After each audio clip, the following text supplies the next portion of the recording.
Hello MSc, hello everyone, welcome back to my channel. तो आज से हम लोग स्टार्ट करने वाले हैं हमारी नेक्स्ट यूनिट जो रहने वाली है एमओटी पे, यानी कि मॉलिक्यूलर ऑर्बिटल थ्योरी पे। ओके, अब देखिए, पहले मैं आपको एक चीज बता दूं कि यहाँ पे जो आप एमएससी लेवल पे मॉलिक्यूलर ऑर्बिटल थ्योरी पढ़ रहे हैं वो थ्योरी क्या है, आपने वो मतलब थ्योरी तो सेम है, बट देखो मॉलिक्यूलर ऑर्बिटल थ्योरी क्या बहुत बड़ी है, मतलब कि बहुत ज्यादा इसके अंदर सिलेबस है।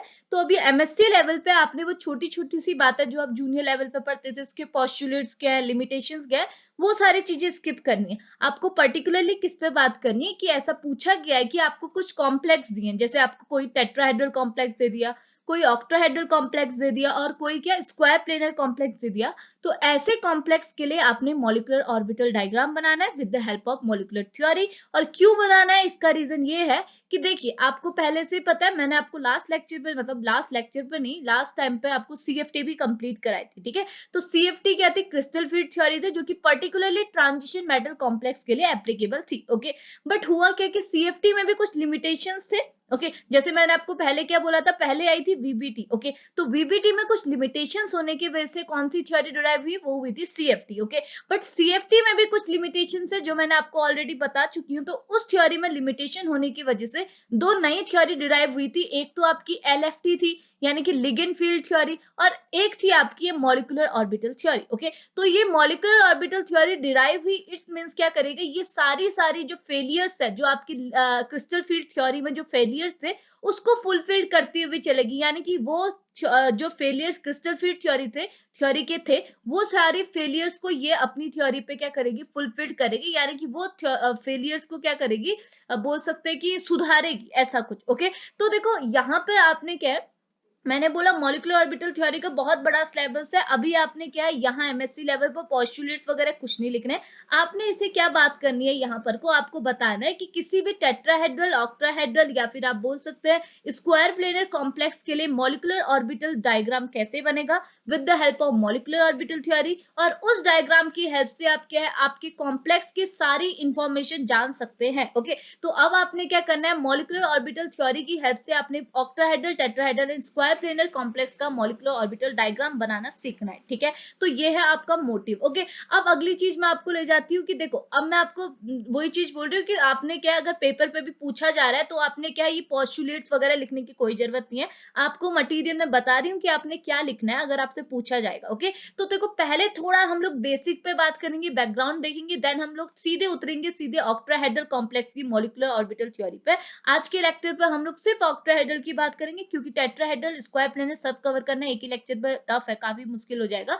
तो अभी हम पर्टिकुलरली ऑक्टाहेड्रल पे बात करेंगे। ओके, तो स्टार्ट करते हैं, पहले चलिए थोड़ा बेसिक देखते हैं। अब देखो स्टार्ट करते हैं। अब मैंने आपको क्या बोला कि सीएफटी में कुछ लिमिटेशंस थी, तभी तो आपकी मॉलिक्यूलर ऑर्बिटल थ्योरी आई थी। तो हम लोग सबसे पहले यही देखते हैं कि किन लिमिटेशंस में कौन सी लिमिटेशन इतनी बढ़ गई थी कि आपको नहीं, साइंटिस्ट को दूसरी थ्योरी को डिराइव करना पड़ा, जो थी मॉलिक्यूलर ऑर्बिटल थ्योरी। ओके, तो पहली लिमिटेशन ये थी कि मॉलिक्यूलर ऑर्बिटल सॉरी, जो आपकी क्रिस्टल फील्ड थ्योरी थी, वो आपकी क्या है, मेटल और लिगेंड के बीच में बॉन्डिंग तो कराती थी। ओके, बट यहाँ पर इसने जो मेटल कंसीडर किया था सीएफटी में, वो मेटल का सिर्फ आखिरी ऑर्बिट यानी कि डी ऑर्बिट का कंट्रीब्यूशन कराती थी। लेकिन आपको मालूम है मेटल में तो यहाँ पर एस ऑर्बिट भी है, पी ऑर्बिट भी है, डी ऑर्बिट भी है। ओके, लेकिन अगर सीएफटी की आप बात करेंगे तो सीएफटी जो थ्योरी थी उस पर सिर्फ मेटल का डी ऑर्बिट का कंट्रीब्यूशन देखा गया है, एस और पी को पीछे ही छोड़ गया है। इतनी चीज समझ में आ रही। लेकिन एमओटी जो थ्योरी बनी, इसने क्या किया, मेटल के तीनों ऑर्बिट का कंट्रीब्यूशन इक्वल किया, यानी कि एस ऑर्बिट भी आपकी थ्योरी में कंट्रीब्यूट होगी, पी ऑर्बिट भी होगी और सिमिलरली डी ऑर्बिट भी होगी। तो पहला लिमिटेशन जो मॉलिक्यूलर ऑर्बिटल थ्योरी ने फुलफिल किया वो ये था। तो आप यहाँ देख सकते हैं, पहले मैंने नीचे का लिमिटेशन बता दिया, सॉरी, बट देख लीजिए। ओके, आपको मैं नोट प्रोवाइड कराऊंगी, आप समझ सकते हैं, मैं आपको जो समझा रही हूँ। ओके, वो आपके रिवीजन के लिए हो जाएंगे। ओके, तो देखो यहाँ क्या बोल रहा है, देखो जनरली जो है आपके ट्रांजिशन मेटल कॉम्प्लेक्स में आपको 9 एटमिक ऑर्बिट मिलेंगे, 9 वैलेंस ऑर्बिट मिलेंगे। कौन कौन से आपको पता है, मेटल में मैंने क्या बोला, एक एस ऑर्बिट भी होगा, एक पी ऑर्बिट भी होगा, एक डी ऑर्बिट भी होगा। ओके, अब देखो एस ऑर्बिटल जो है आपका, एस ऑर्बिटल में कितने ऑर्बिट होते हैं, ऑब्वियस सी बात है एक होंगे। पी ऑर्बिटल में कितने ऑर्बिट होंगे, ऑब्वियस सी बात है 3 होंगे। और डी ऑर्बिटल में कितने होंगे, 5 होंगे। ओके, अब इनको कंबाइन कीजिए, 5 6 7 8 और 9, तो टोटल आपके जो मेटल है, ट्रांजिशन मेटल जो है, इसके जो वैलेंस शेल में ऑर्बिट होते हैं वो कितने होते हैं, 9 होते हैं। और ये जो थ्योरी है वो 9 आपको दिखाए भी हुए हैं, ठीक है। 5 तो आपके एनडी के हो जाएंगे, 3 आपके n+1p के हो जाएंगे, इनका रिप्रेजेंटेशन है। और 1 आपके कितने हो जाएंगे, n+1 s के, यानी कि 1 आपका s का ऑर्बिट होगा, 3 आपके p के ऑर्बिट होंगे और 5 आपके क्या होंगे, d के ऑर्बिट होंगे। इतनी चीज क्लियर है। अब देखो, अब जो आपकी एमओटी थ्योरी थी वो इन तीनों ऑर्बिट का, यानी कि s p और d का, तीनों का कंट्रीब्यूशन इक्वल करती थी, जिसकी वजह से क्या है, आप क्या कर सकते हैं, particularly octahedral, tetrahedral and square planar complex का सक्सेसफुल क्या कर सकते हैं, इसका ज्योमेट्री कैलकुलेट कर सकते हैं। समझ में आ रहा, इसका मॉलिक्यूलर ऑर्बिटल डायग्राम अगर आपने बना लिया तो आप क्या कर सकते हैं, इसके पूरी इंफॉर्मेशन निकाल सकते हैं। तो पहली एक इसका लिमिटेशन जो सीएफटी की थी, जिसे मॉलिक्यूलर ऑर्बिटल ने फुलफिल किया था, वो ये है। ओके, दूसरा क्या था, दूसरा एक और लिमिटेशन सबसे बड़ा था सीएफटी का, वो ये कि सीएफटी बोल रही थी, देखो वीबीटी ने बोला कि मेटल और लिगेंड के बीच की जो बॉन्डिंग है वो प्योरली क्या है, कोवेलेंट है।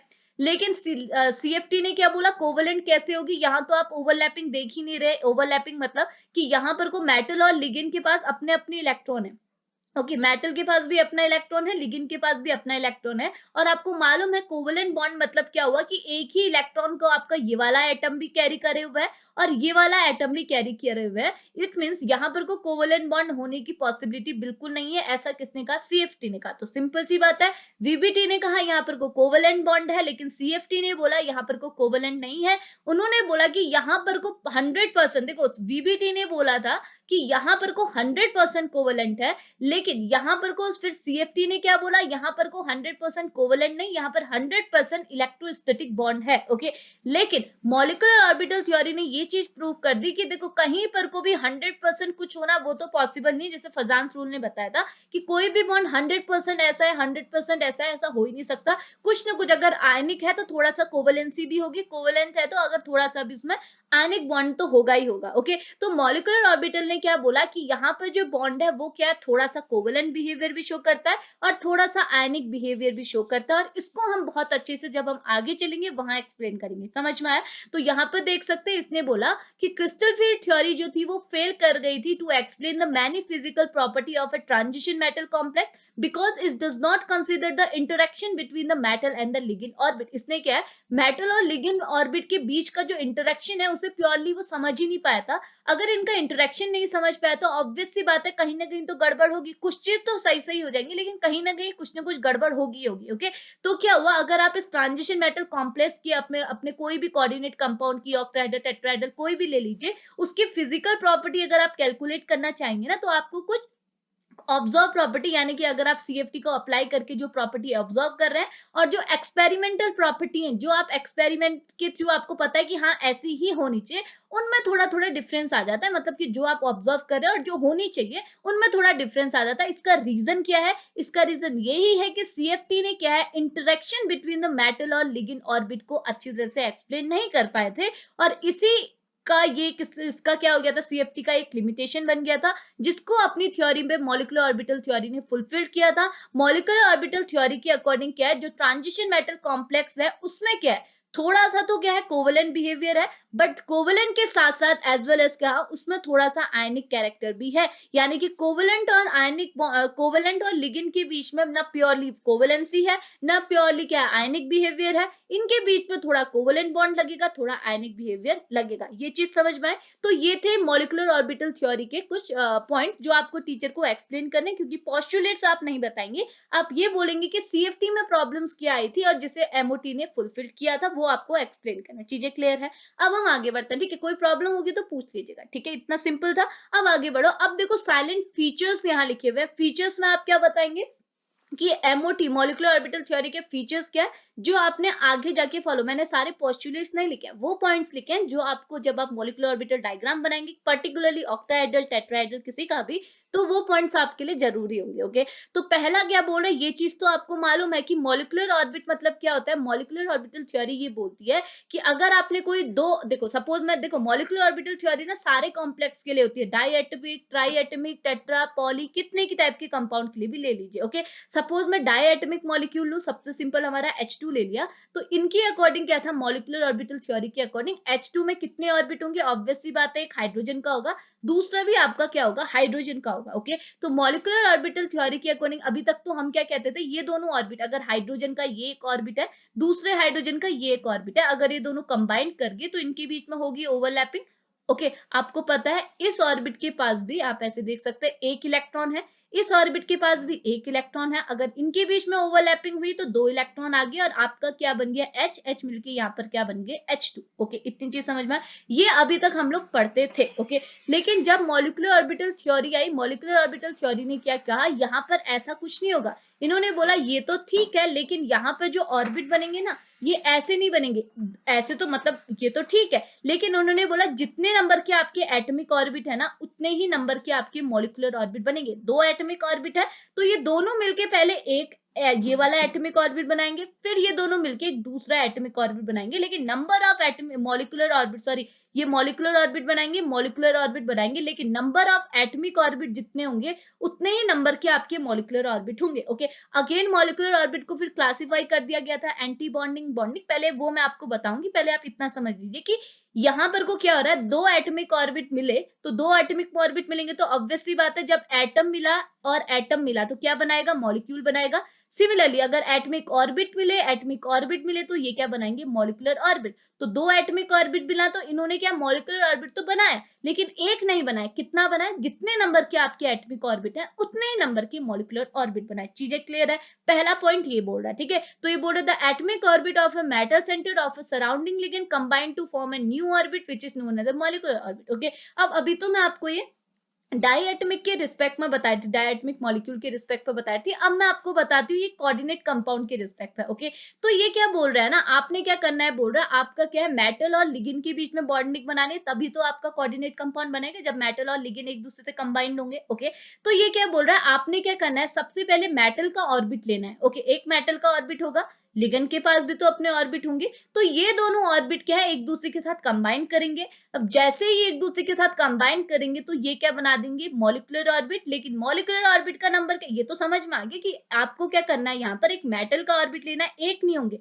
मेटल में भी 6 ऑर्बिट होंगे। कैसे होंगे वो मैं आपको बताऊंगी। ओके, अभी तो आप बोलेंगे कि मेटल में तो अभी आप बोल रहे थे कि 9 ऑर्बिट है, 9 वैलेंस ऑर्बिट है। ओके, अब 9 तो है, लेकिन कॉन्ट्रीब्यूट सिर्फ 6 करेंगे, वो चीज मैं अभी आपको बताऊंगी। ओके, और लिगेंड तो ऑब्वियस सी बात है, अगर मैं ऑक्टाहेड्रल के लिए कह रही हूँ तो 6 होंगे ही होंगे। ओके, तो अभी मैं पर्टिकुलरली ऑक्टा के लिए बात कर रही हूँ। ओके, तो देखो क्या बोल रहा है कि आपके मेटल में, अभी मैं आपको पहले बता रही हूँ कि 6 ऑर्बिट है, लिगेंड के पास भी 6 ऑर्बिट है। ओके, अब ये 6, एक ऑर्बिट मेटल का, दूसरा ऑर्बिट लिगेंड का, एक ऑर्बिट मेटल का, दूसरा ऑर्बिट लिगेंड का, ये क्या करेंगे, 6 टाइम कंबाइन करेंगे, तो 6 टाइम आपके मॉलिक्यूलर ऑर्बिट बनेंगे। समझ में आया, लेकिन नंबर ऑफ मॉलिक्यूलर ऑर्बिट 6 नहीं होंगे, क्यों, क्योंकि जितने नंबर के आपके एटॉमिक ऑर्बिट है उतने नंबर के मॉलिक्यूलर ऑर्बिट। क्यों, क्योंकि देखो 6 यहाँ एटॉमिक ऑर्बिट है, 6 यहाँ एटॉमिक ऑर्बिट है, तो ओवरऑल 12 एटॉमिक ऑर्बिट हुए, तो 6 कंबाइन करेंगे तो ऑब्वियस सी बात है कि 6 मॉलिक्यूलर ऑर्बिट बनाएंगे, लेकिन नंबर ऑफ मॉलिक्यूलर ऑर्बिट कितने होने चाहिए, जितने आपके एटॉमिक ऑर्बिट है, तो 6 molecular orbit plus 6 molecular orbit होंगे, जिसमें से एक सेट तो आपका क्या होगा, बॉन्डिंग मॉलिक्यूलर ऑर्बिट, दूसरा सेट होगा आपका एंटी बॉन्डिंग मॉलिक्यूलर ऑर्बिट। ये चीज समझ में आए, यानी कि यहां आपने क्या करना है, अपने एक मेटल का ऑर्बिट लेंगे, दूसरा आप अपने लिगेंड का ऑर्बिट लेंगे और इन दोनों को कंबाइन कराएंगे, फिर क्या करेंगे, अपने मेटल का दूसरा ऑर्बिट लेंगे, लिगेंड का दूसरा ऑर्बिट लेंगे, फिर कंबाइन कराएंगे, तो ये प्रोसेस चलती रहेगी, मॉलिक्यूलर ऑर्बिट बनते रहेंगे। पहली चीज समझ में आ रही, सिंपल वे में समझिए, हाँ, कॉम्प्लेक्स मत करिए, सिंपल सिंपल समझिए, समझ में इतना। अगला आगे बढ़ते हैं। ओके, अब क्या बोल रहा है ये, अब ये बोल रहा है कि the number of molecular orbit formed is the same as the number of atomic orbit. वही चीज बोल रहा है, जितने नंबर के आपके मॉलिक्यूलर ऑर्बिट फॉर्म है वो किसके इक्वल होंगे, जितने नंबर के आप एटॉमिक ऑर्बिट का कंट्रीब्यूशन ले रहे होंगे। समझ में आया। अगला बोल रहा है द एडिटिव ओवरलैप रिजल्ट हुआ, जैसे इनके बीच में दो एटॉमिक ऑर्बिट के बीच में ओवरलैपिंग हुई, आपका एडिशन हुआ, आपका एक मॉलिक्यूलर ऑर्बिट तो बना, लेकिन मॉलिक्यूलर ऑर्बिट भी क्या होता है, दो टाइप के होते हैं। ओके, दो टाइप की ओवरलैपिंग होगी, दो टाइप की ओवरलैपिंग की वजह से दो टाइप के ऑर्बिट आपकी मिलेंगे, मतलब होते तो 3 टाइप के, कौन कौन से, बॉन्डिंग, एंटी बॉन्डिंग और नॉन बॉन्डिंग। लेकिन पर्टिकुलरली नॉन बॉन्डिंग मतलब जो बॉन्डिंग में पार्टिसिपेट नहीं करना है, नॉन बॉन्डिंग नाम से तो पता चल रहा है ना, जो बॉन्डिंग में पार्टिसिपेट नहीं कर रहा है। ओके, लेकिन एंटी बॉन्डिंग और बॉन्डिंग मतलब क्या हुआ, जो बॉन्डिंग में पार्टिसिपेट कर रहा है वो तो बॉन्डिंग, और जो बॉन्डिंग का जस्ट उल्टा है वो क्या हो जाएगा, एंटी बॉन्डिंग। तो ये बोल रहा है the additive overlap result to a bonding और molecular orbit while the subtractive overlapping result to a anti bonding orbit. Okay, अगर आपके क्या होगा, अगर इन दोनों के बीच में अगर आपके दो ऑर्बिट है, उनके बीच में जो ओवरलैपिंग है वो एडिटिव ओवरलैपिंग हो रही है, एडिटिव ओवरलैपिंग हो रही है, तो उस केस में जो आपका ऑर्बिट बनेगा, यानी कि आपका एक ऑर्बिट है, देखो ऐसा कुछ आपने पहले पढ़ा होगा, ये आपका ये है एक ऑर्बिट जैसा, ये आपका दूसरा ऑर्बिट, इन दोनों के बीच में अगर क्या होगा, ये दोनों एक दूसरे के साथ कंबाइन करेंगे, ठीक है, हम बोल रहे हैं ये आपका एक ऑर्बिट है, रुके, ठीक है, ये आपका क्या है, एक एटमिक ऑर्बिट, से ज्यादा नहीं दिख रहा, ये आपका एक एटमिक ऑर्बिट है, ओके, ये आपका दूसरा एटमिक ऑर्बिट है, इनके बीच में एडिटिव ओवरलैपिंग हो रही है। एडिटिव ओवरलैपिंग मतलब ये दोनों ऑर्बिट क्या हो रहे हैं, कंबाइन कर रहे हैं, वेव फॉर्म में होंगे, तो ये कंबाइन करेंगे तो क्या है, आपको कुछ ये मिल जाएगा, यानी कि इनकी पीक बढ़ जाएगी ऐसे ऐसे, ओके। लेकिन यहाँ पर को ये देखो, एक तो एडिटिव ओवरलैपिंग हो रही है, एडिटिव ओवरलैपिंग की रिजल्ट से जो ये आपका ये ऑर्बिट की रिजल्ट से जो मॉलिक्यूलर ऑर्बिट बना, उस मॉलिक्यूलर ऑर्बिट को आप क्या बोलेंगे, बॉन्डिंग मॉलिक्यूलर ऑर्बिट, इसी को बोलते हैं बॉन्डिंग मॉलिक्यूलर ऑर्बिट, ओके। लेकिन अगर ये जो ओवरलैपिंग हो रही है वो कैसी होगी, सबट्रैक्टिव होगी। सबट्रैक्टिव मतलब कि ये दोनों एटॉमिक ऑर्बिट क्या एक दूसरे को घटा रहे होंगे, माइनस कर रहे होंगे, तो ये क्या होगा, सबट्रैक्टिव ओवरलैपिंग हुई, तो माइनस होगा, तो इनके बीच में क्या होगा, ऑब्वियस सी बात है, यहाँ पर को कुछ फॉर्म ही नहीं होगा, ये हो जाएगा नील, क्योंकि इसने इसको माइनस कर दिया तो जीरो, ओके। तो ये जो आपकी बॉन्डिंग ऑर्बिट होगी, ये जो आपका मॉलिक्यूलर ऑर्बिट इस केस में फॉर्म होगा, उस मॉलिक्यूलर ऑर्बिट को बोलते हैं एंटी बॉन्डिंग मॉलिक्यूलर ऑर्बिट। इतनी चीज क्लियर है, समझ में आया। अब आगे बढ़ते हैं, अब अगला ये बोल रहा है the energy of A bonding molecular orbit. अब देखो एनर्जी हमेशा क्या होता है, बॉन्डिंग मॉलिक्यूलर ऑर्बिट की सबसे कम होती है, देन नॉन बॉन्डिंग की, एंड देन लास्ट में होती है एंटी बॉन्डिंग की। मतलब अगर आप एनर्जी डायग्राम बनाएंगे, कुछ ऐसा ही होता है एनर्जी डायग्राम, ओके, ऊपर को एनर्जी इंक्रीज होती है, तो यहाँ पर को देखो आपने दो मॉलिक्यूलर ऑर्बिट को कंबाइन करा है, ओके, दो आपने एटॉमिक ऑर्बिट को कंबाइन करा है, ओके। तो मैंने क्या बोला, इनके कॉम्बिनेशन से आपको दो ऑर्बिट मिलेंगे, एक ऑर्बिट आपका यहाँ पर होगा, एक ऑर्बिट आपका यहाँ पे होगा, ओके। अब ये दो ऑर्बिट तो आपके बने, देखो मैंने इसको ऐसा नहीं बनाना चाहिए, एक मिनट रुकिएगा, देखिए ये है आपके दो ऑर्बिट, सपोज आपके कंबाइंड हुए, ओके, इनकी एनर्जी यहाँ पर है, ओके, ये है आपकी एनर्जी, ओके। ये दोनों के कॉम्बिनेशन की वजह से क्या है, आपको एक ऑर्बिट यहाँ मिलेगा, क्योंकि दो ऑर्बिट है तो दो मॉलिक्यूलर, दो एटमिक ऑर्बिट है, ये एटमिक ऑर्बिट, ये भी एटमिक ऑर्बिट, मैं बहुत गंदा लिख रही हूँ क्योंकि यहाँ स्पेस बिल्कुल है नहीं, ओके। तो ये दो एटमिक ऑर्बिट जब कंबाइंड होंगे तो ऑब्वियस सी बात है दो मॉलिक्यूलर ऑर्बिट देंगे, एक ये दे दिया, एक ये दे दिया, ओके। अब देखो मैंने क्या बोला कि आपका जो बॉन्ड पता तो चल गया ना, कैसे अंदर क्या हो रहा है वो चीज समझ गए ना। अगर एडिटिव ओवरलैपिंग हो रही है ऑर्बिट के बीच में, तो आपका क्या बना, बॉन्डिंग बना, अगर सबट्रैक्टिव हो रही है तो एंटी बॉन्डिंग बना, ओके। अब मैंने क्या बोला, बॉन्डिंग ऑर्बिट की एनर्जी क्या होती है आपकी, सबसे ज्यादा सबसे कम होती है, ओके। तो आपका देखो ये होता है आपका बॉन्डिंग ऑर्बिट, इसकी एनर्जी सबसे कम होती है, देखो लोवेस्ट एनर्जी होती है, ओके। और ये वाला ऑर्बिट क्या होता है आपका एंटी बॉन्डिंग, इसकी एनर्जी आपकी बहुत ज्यादा होती है। तो हमेशा जो ऑर्बिट नीचे साइड होता है उसे बोलते हैं बॉन्डिंग ऑर्बिट, जो ऑर्बिट ऊपर साइड होता है इसको बोलते हैं एंटी बॉन्डिंग ऑर्बिट, और ये जो बीच में है ये है नॉन बॉन्डिंग, क्योंकि इसकी एनर्जी क्या है, जैसे आपकी एटमिक ऑर्बिट की एनर्जी है उतनी ही नॉन बॉन्डिंग ऑर्बिट की एनर्जी, क्योंकि ये बॉन्डिंग में पार्टिसिपेट ही नहीं कर रहा, तो जितना आपका इनिशियल एनर्जी थी यानी कि एटम की एनर्जी थी, उतनी आपकी अभी भी मॉलिक्यूल की एनर्जी होगी, एनर्जी में कोई भी चेंज नहीं आया, समझ में आया। तो नीचे वाले क्या है आपके बॉन्डिंग, ऊपर वाले है आपके एंटी बॉन्डिंग, इतनी चीज क्लियर है। अब ये क्या बोल रहे हैं, the energy of non bonding की क्या रिमेन सेम रहेगी, कुछ भी एनर्जी चेंज नहीं होगी, ओके। अब बोल रहा है the ionic character of the covalent bond arise due to the difference in an energy of a combinating orbit, okay, combining orbit, okay. तो ये क्या बोल रहा है, देखो अभी हमने एक बात की थी कि आपका जो मेटल और लिगेंड के बीच का जो बॉन्ड होता है वो अकॉर्डिंग टू एमओटी क्या होता है, ना वो आयनिक होता है ना वो कोवलेंट होता है, मतलब कि वो दोनों होता है, ओके। इसका रीजन क्या बोल रहा है, देखो कोवलेंसी का तो आपको पता चल गया, क्योंकि यहाँ पर को ऑर्बिट क्या है, ओवरलैप कर रहे हैं, ओके। आपने एक ऑर्बिट लिया है, दूसरा ऑर्बिट लिया है, इन दोनों के ओवरलैप से तो आपका सपोज ये हाइड्रोजन था, ये हाइड्रोजन था, इन दोनों के ओवरलैप से एक ऑर्बिट ऐसा था, दूसरा ऑर्बिट ऐसा, इसके पास एक इलेक्ट्रॉन, इसके पास एक इलेक्ट्रॉन हो गया, दोनों अपोजिट डायरेक्शन में होंगे, अपोजिट स्पिन में, ओके। इन दोनों को जब आप ऐड करेंगे, दोनों को प्लस कर रहे हैं ना, एडिटिव हो रहा है ना, तो एडिटिव होने की वजह से ये दोनों ऑर्बिट क्या है, एक इलेक्ट्रॉन यहाँ, दूसरा इलेक्ट्रॉन कुछ ऐसे हो गया, एक ऐसे, ओके। इन दोनों के एडिशन से तो क्या है, एक ही मॉलिक्यूलर ऑर्बिट, पता है ये एटमिक ऑर्बिट, ये एटमिक ऑर्बिट, ये बन गया आपका मॉलिक्यूलर ऑर्बिट, जो कि किसका है, H2 का है, ओके। तो यहाँ देखिए यहाँ पर ओवरलैपिंग हुई, तो ऑब्वियस सी बात है यहाँ तो कोवेलेंसी होगी, कोवेलेंट बॉन्ड तो होने का होना ही है, ओके।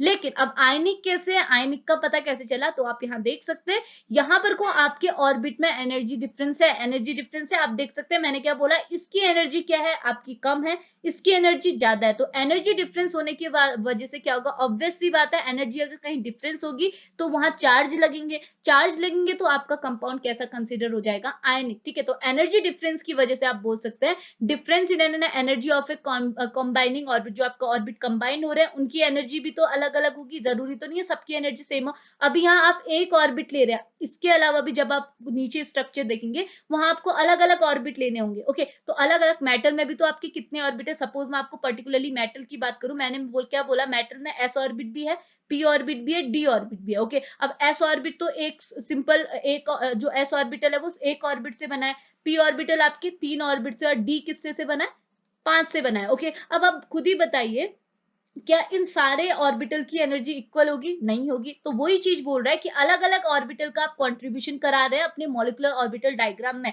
तो अलग अलग ऑर्बिटल का कंट्रीब्यूशन है तो अलग अलग एनर्जी है, अलग अलग एनर्जी होने की वजह से क्या होगा, आयनिक कैरेक्टर का वहां पर को कुछ आयनिक कैरेक्टर भी ऑब्जर्व हो सकता है। वही चीज आपको एमओटी ने एक्सप्लेन की, तो जिसकी वजह से इन्होंने ये प्रूव कर दिया कि कंपाउंड में आयनिक के साथ साथ कोवेलेंट भी, मतलब कोवेलेंट के साथ साथ आयनिक बिहेवियर भी ऑब्जर्व होने वाला है, ठीक है। इतनी चीज समझ में आए, तो यही है, इसके पहले आपने कुछ पॉइंट्स के थ्रू आपने एक्सप्लेन करना है टीचर को, समझ में आना, इतनी चीजें बहुत बेसिक है, ठीक है। प्रॉब्लम होगी तो पूछ लीजिएगा, ठीक है। तो इतनी चीज समझ में आए। अब मैं आपको पर्टिकुलरली बात कराती हूँ आज के लेक्चर में molecular orbital theory for an octahedral complex, ठीक है। ऑक्टाहेड्रल कॉम्प्लेक्स के लिए क्या होती है, ठीक है। अब देखो ना, मैं आपको जितनी चीजें बता रही हूँ मैं बस ये सोच के बता रही हूँ कि आपने क्या बीएससी लेवल पे भी एमओटी पढ़ा हुआ है, जूनियर क्लासेस पे भी पढ़ा है, तो बेसिक चीजें तो आपको नोन ही होंगी, ठीक है। बेसिक चीजें नोन होंगी, जितनी आपको एमएससी लेवल के लिए जरूरी है वो सारी चीजें मैं आपको एक्सप्लेन करी, ओके। तो देखिए स्टार्ट करते हैं, ठीक है। इंक चेंज कर लेती हूँ, एक मिनट, ओके। तो देखिए molecular orbital theory for an octahedral complex, तो सिंपल ही ना, पहले मैं आपको एक बहुत बेसिक चीज बता दूं ताकि जब आप पढ़ेंगे ना तो आपको बहुत अच्छे से समझ में आएगा, ठीक है। वो बेसिक चीज क्या है, आप ध्यान से सुनिएगा, आपको फिर मैं थ्योरी बढ़ाऊंगी ना, आपको बहुत सिंपली समझ में आएगा, देखो, ठीक। देखो आपने कराना क्या है, आपने क्या करना है, आपने कोई ऑक्टाहेड्रल कॉम्प्लेक्स के लिए एमओटी देख रहे हैं, यानी कि ऑक्टाहेड्रल कॉम्प्लेक्स मतलब मेटल है, मेटल के साथ ऑक्टाहेड्रल के केस में कितने लिगेंड अटैच होंगे, ऑब्वियस सी बात है 6 लिगेंड अटैच होंगे, ओके। ये मैंने लगा दिया 6 लिगेंड, ओके। अब देखो आपने इसका, इस ऑक्टाहेड्रल कॉम्प्लेक्स का मॉलिक्यूलर ऑर्बिटल डायग्राम बनाना है, तो आपने क्या कराना होगा, आपके यहाँ बॉन्डिंग किस किस के बीच में हो रही है, लिगेंड लिगेंड तो आपस में बॉन्ड नहीं कर रहे ना, बॉन्डिंग किसके बीच में हो रही है, मेटल और लिगेंड के बीच में। तो आपने इनके बीच में बॉन्डिंग कराने के लिए मॉलिक्यूलर ऑर्बिटल थ्योरी क्या बोलती है, अगर दो एटम के बीच में बॉन्डिंग, जैसे आपने हाइड्रोजन के बीच में क्या है, हाइड्रोजन में कितने एटम है, हाइड्रोजन और हाइड्रोजन, मतलब H2 में कितने एटम है, हाइड्रोजन और हाइड्रोजन, ओके। अब आपने क्या करनी है, इनके बीच में आपने क्या किया, हाइड्रोजन और हाइड्रोजन के बीच में बॉन्डिंग करानी है, तो आपने क्या किया, सिंपल, इस हाइड्रोजन का क्या लिया, ऑर्बिट, इस हाइड्रोजन का क्या लिया, ऑर्बिट, इन दोनों को कंबाइन करा दिया। अगर इन दोनों का कॉम्बिनेशन क्या है, पॉसिबल है, सिमेट्रिकल कॉम्बिनेशन है, तो ये दोनों क्या होंगे, ऑर्बिट एक दूसरे के साथ ओवरलैप करेंगे और ऑब्वियस सी बात है H2 का फॉर्मेशन हो जाएगा, ओके। तो वही चीज आपने ये करनी है, आपने क्या है, मेटल और यहाँ पर क्या है, हाइड्रोजन, हाइड्रोजन को छोड़ के आप ये सोचिए कि आपने मेटल और लिगेंड के बीच में बॉन्डिंग करानी है, ओके। मेटल और लिगेंड के बीच में बॉन्डिंग करानी है, तो आपने क्या करना होगा, पर्टिकुलरली मेटल के ऑर्बिट लेने होंगे, लिगेंड के ऑर्बिट लेने होंगे। जब ये दोनों के बीच में, इन दोनों के जो ऑर्बिट है, इन दोनों के ऑर्बिटल क्या है, एक दूसरे के साथ अच्छी तरह से ओवरलैप कर लेंगे, ठीक है, सिमेट्रिकल ओवरलैपिंग हो जाएगी। तो उस केस में ऑब्वियस सी बात है, जैसे H2 बना वैसे ही आपका ये कंपाउंड भी तो बनेगा। H2 तो आप सिंपली देख ले रहे हैं, लेकिन यहाँ पर को तो बहुत कॉम्प्लेक्स सा हो जाएगा, वो चीज हम आगे देखेंगे, अभी जस्ट रफली समझ लीजिए कि ऑब्वियस सी बात है, अगर इन दोनों के ऑर्बिट भी कंबाइंड होंगे तो आपके मेटल लिगेंड बॉन्ड भी बन जाएगा, इतनी चीज क्लियर है। लेकिन अब आप सोचिए, यहां पर को तो एक ही बॉन्ड था, लेकिन यहां पर को कितने बॉन्ड बन रहे हैं, 6 बॉन्ड बन, तो 6 बॉन्ड बनने के लिए यहां पर को 6 टाइप की ओवरलैपिंग होनी चाहिए, ओके। तो 6 टाइप की ओवरलैपिंग कैसे होगी, अब एक चीज आप थोड़ी देर ध्यान से सुनिए, देखिए मेटल के ऑर्बिट होने चाहिए 6, तभी तो यहाँ पर मेटल क्या, देखो ना, मेटल आपके 6 लिगेंड से अटैच कर रहा है, इसका मतलब मेटल के पास भी तो 6 ऑर्बिट होने चाहिए, लिगेंड के पास तो है एक इसका ऑर्बिट होगा, एक इसका ऑर्बिट, एक इसका ऑर्बिट, एक इसका, एक इसका, एक इसका, ओके। तो ये तो करा लेंगे, ओके। लेकिन मेटल के पास भी तो 6 ऑर्बिट होने चाहिए, तो मेटल के 6 ऑर्बिट कहां से आएंगे? मैंने आपको फर्स्ट में ही बोला मेटल के पास कितने ऑर्बिट होते हैं वैलेंस शेल पे, 9। और ये चीज किसने बताई थी? मॉलिक्यूलर ऑर्बिटल थ्योरी ने ही कंट्रीब्यूट की थी। क्यों? क्योंकि सीएफटी तो बस मेटल की बात तो करता था, लेकिन मेटल के सिर्फ डी ऑर्बिट की बात करता था, मतलब कि 5 डी ऑर्बिटल की बात करता था, इसका मतलब 5 ऑर्बिट की बात करता था। लेकिन एमओटी ने बोला कि मेटल के पास 5 नहीं 9 ऑर्बिट है। कैसे? आपने बोला कि मेटल के इसने एस ऑर्बिटल को भी लिया, पी ऑर्बिटल को भी लिया, डी ऑर्बिटल को भी लिया, तो एस में कितने ऑर्बिट होते हैं? एक। पी में कितने होते हैं? 3। और डी में कितने होते हैं? 5। इतनी चीज समझ में आई? तो टोटल ऑर्बिटल कितने हो गए? 9। ओके, अब देखो आपको 9 की तो जरूरत है ही नहीं, आपको कितने चाहिए? सिर्फ 6 चाहिए। क्यों? क्योंकि आपके पास 6 लिगेंड है। तो इसमें से देखो, जब मैंने आपको सीएफटी पढ़ाई थी, आपको एक और चीज बताई थी, अगर आप देखो पी एस की आपको नॉलेज नहीं है, आप एस को छोड़ दो, ठीक है। पी की नॉलेज नहीं है, पी को छोड़ दो, बट डी तो हमने सीएफटी में अच्छे से पढ़ा था। मैंने आपको सीएफटी में क्या बताया था? देखो, ये मैं आपको डी ऑर्बिट का स्ट्रक्चर बता रही हूँ, ठीक है। ये है आपका डी ऑर्बिट। ओके, ये है आपका डी ऑर्बिट। डी में मैंने क्या बोला? डी में कितने ये डी ऑर्बिटल में कितने ऑर्बिट होते हैं? 1 2 3 4 5। ओके, और पहला जो ऑर्बिट होता है वो कौन सा होता है? D x y. दूसरा क्या होता है? D y z. तीसरा क्या होता है? D z x. और चौथा क्या होता है? D x square y square. और लास्ट क्या होता है? D z square. ओके, अगर आप इसके रिप्रेजेंटेशन दिखाएंगे तो ये कुछ ऐसा रिप्रेजेंट होगा। ओके, तो देखो स्टार्टिंग के जो ये तीन है ना, d x y, d y z और डी जेड एक्स, ओके, इनको बोलते हैं non axial orbit. Non axial orbit मतलब कि देखो, ये है आपकी एक्सिस, ये है आपकी, वेट करिएगा, ये है आपकी वाई एक्सिस। सपोज आप कुछ भी बोल सकते हो ना, तीन एक्सिस होंगे एक्स वाई जेड, तो सपोज आपने इसे वाई बोला और इसे एक्स बोला। ओके, तो ये देखो, ये जो आपके ऑर्बिट बने हैं ना, ये कभी भी एक्सिस में नहीं आते, ये एक्सिस के बीच में आते हैं, तो इसे बोलते हैं नॉन एक्सियल ऑर्बिट। ठीक है, ये क्या होता है? Non axial orbit. इतनी चीज क्लियर आ रही? तो मैंने क्या बोले? स्टार्टिंग के तीन ऑर्बिट, ये जो स्टार्टिंग के तीन ऑर्बिट है, इनको बोलते हैं नॉन एक्सियल। क्यों? अगर आप इनका स्ट्रक्चर देखेंगे, ये है डी एक्स वाई, यानी कि एक्स एक्सिस और वाई एक्सिस। देखो, हर चीज तो 3D में है। अभी मैं आपको एक प्लेन पर दिखा रही हूँ, तो मैं पर्टिकुलरली एक की बात कर रही हूँ, लेकिन रियल में ये क्या है? एक ही में नहीं होते, मतलब ये अलग अलग नहीं होते, एक ही में तो होंगे ना, सब एक में होंगी, बट इतना पूरे स्ट्रक्चर को एक में देखना कितना टफ होगा, इसलिए हमने क्या है, एक एक प्लेन पे बात की है। ठीक है, मैं एक प्लेन पे बोल रही हूँ, सपोज ये एक्सिस मेरी एक्स है, ये मेरी वाई है, तो अगर मुझे क्या बनाना है? डी एक्स वाई एक्सिस बनाना है, तो क्या होगा? आपका जो एक्स और वाई एक्सिस के बीच में, ये क्या है? आपके एक्सिस में नहीं होंगे, ओवर मतलब ये जो ऑर्बिट है, ये आपके एक्सिस में नहीं होंगे, ये आपके एक्स एक्सिस और वाई एक्सिस के बीच में आएंगे। ठीक है, एक्सिस में नहीं आएंगे, एक्सिस के बीच में। ठीक है, सिमिलरली एक्स जेड की बात करेंगे, तो एक्स जेड में क्या होगा? जेड एक्सिस और एक्स एक्सिस के ये बीच में ऑर्बिटल प्रेजेंट होता है, और ये वाला ऑर्बिट भी क्या है? आपके एक्सिस के बीच में प्रेजेंट होता है। ओके, लेकिन लास्ट के जो ये दो ऑर्बिट बच गए ना, d x square y square और डी जेड स्क्वायर, ओके, अगर आप इनका स्ट्रक्चर देखेंगे, तो ये जो ऑर्बिट होता है ना, ये एक्सिस में प्रेजेंट होता है। ये ऑर्बिट क्या है आपका? देखो, डी जेड स्क्वायर क्या है? आपका एक्सिस में प्रेजेंट है, एक जेड एक्सिस यहाँ है, एक ऐसे है। ओके, तो यहाँ पर ऐसे रिप्रेजेंट करते हैं कि एक पीछे साइड को भी है। ओके, दूसरा d z square, d x square y square, इसका मतलब क्या है? आपका एक्स एक्सिस और वाई एक्सिस पे भी दो ऑर्बिट प्रेजेंट है, एक यहाँ ये वाई एक्सिस पे देखिए, एक जेड एक्सिस पे। ओके, ये चीज समझ में आई? अब देखो, मैंने आपको वहां भी बोला था कि आपके जो नॉन एक्सियल ऑर्बिट होता है ना, ये फ्री होता है। फ्री क्यों होता है? आप इनको क्या T2G ऑर्बिट भी बोलते हैं। क्यों बोलते हैं? क्योंकि इनकी एनर्जी बहुत कम होती है और ये नीचे साइड आ जाता है। मतलब ये चीज छोड़ेगी, आपको और कंफ्यूज करेगा, आप जिस इतना समझिए। मैंने आपको वहां भी बोला था कि जो आपके ये ऑर्बिट है, ठीक है, ये डी ऑर्बिट है, इनमें ये जो नीचे के नॉन एक्सियल ऑर्बिट है, इनमें कभी भी लिगेंड अटैच नहीं कर सकता। लिगेंड इनके पास आता ही नहीं, इनके साथ अटैक करता ही नहीं। क्यों? क्योंकि देखो ना, आप अगर डी ऑर्बिट की बात करेंगे, सपोज एक एक्सिस ऐसी होगी, एक एक्सिस ऐसी होगी और एक एक्सिस ऐसी होगी। ओके, और यहाँ पर को मेटल प्रेजेंट है, ये मेटल के डी ऑर्बिट है सपोज। ओके, और ये जो नॉन एक्सियल वाले ऑर्बिट है, ये बीच में तो प्रेजेंट होंगे, और एक्सिस वाले ऑर्बिट क्या है? यहाँ प्रेजेंट होंगे। आप देखो, यहाँ पर को क्या है? ये आपके, वेट कीजिएगा, यहाँ पर आपके ये एक्सिस वाले ऑर्बिट होंगे, यहाँ पे, यहाँ पे, यहाँ पे। ओके, और ये जो बीच की पोजीशन बची, वहां ये प्रेजेंट होंगे। लेकिन लिगेंड आपके कहाँ अप्रोच करते हैं? लिगेंड आपके हमेशा एक्सिस पे अप्रोच करते हैं, यानी कि लिगेंड को अगर अटैक कराना होगा, तो वो हमेशा ये एक्सिस पे आएंगे, ये एक्सिस पे वो अटैक करते हैं, यहाँ पे अटैक करेगा, यहाँ पे अटैक करेगा, यहाँ पे करेगा, यहाँ पे करेगा, कभी भी यहाँ पर अटैक नहीं करेगा ये खाली पोजीशन में। और ये तीनों ऑर्बिट हमेशा खाली पोजीशन में प्रेजेंट रहते हैं, तो इनके पास लिगेंड आएगा कहां से? अगर लिगेंड आएगा नहीं तो सोचिए बॉन्डिंग कहां से होगी? वही चीज होती है, आपका एस ऑर्बिट तो पूरा कंट्रीब्यूट करेगा, पी ऑर्बिट भी पूरा कंट्रीब्यूट करेगा, ओके, क्योंकि इनके जो ऑर्बिट होते हैं वो एक्सियल ऑर्बिट होते हैं। लेकिन डी ऑर्बिट में क्या है, 5 ऑर्बिट तो है, ये डी ऑर्बिटल में 5 ऑर्बिट तो है, लेकिन 1 2 3 ऑर्बिट क्या है, कंट्रीब्यूशन नहीं करेंगे। ये तीनों ऑर्बिट क्या है, नॉन बॉन्डिंग में आएंगे। नॉन बॉन्डिंग यानी कि बॉन्डिंग में पार्टिसिपेट ही नहीं कर रहे, बचे हुए 2 करेंगे। क्यों? क्योंकि ये एक्सिस में प्रेजेंट होते हैं, और लिगेंड कहां अप्रोच करता है? एक्सिस में अप्रोच करता है। तो यहाँ तो लिगेंड इनके पास तो आएगा, यहाँ अगर इनकी बॉन्डिंग अच्छी होगी तो प्रोडक्ट बनेगा, लेकिन यहाँ तो कर ही नहीं सकता, तो ये पार्टिसिपेट नहीं करेंगे। इसलिए हम क्या बोलते हैं आपको कि मेटल के जो ये स्टार्टिंग के 3 ऑर्बिट है ये कहीं कंट्रीब्यूट नहीं करने वाले। लास्ट के 2 ऑर्बिट जो आपकी dx स्क्वायर वाई स्क्वायर है और दूसरा है dz स्क्वायर, इनके कंट्रीब्यूशन, तो आप नंबर ऑफ काउंट कीजिए कितने ऑर्बिट हुए। 1 ऑर्बिट यहां से हुआ, 3 ऑर्बिट यहां से हुए, 4 5 यहां से हुआ, वेट कीजिएगा,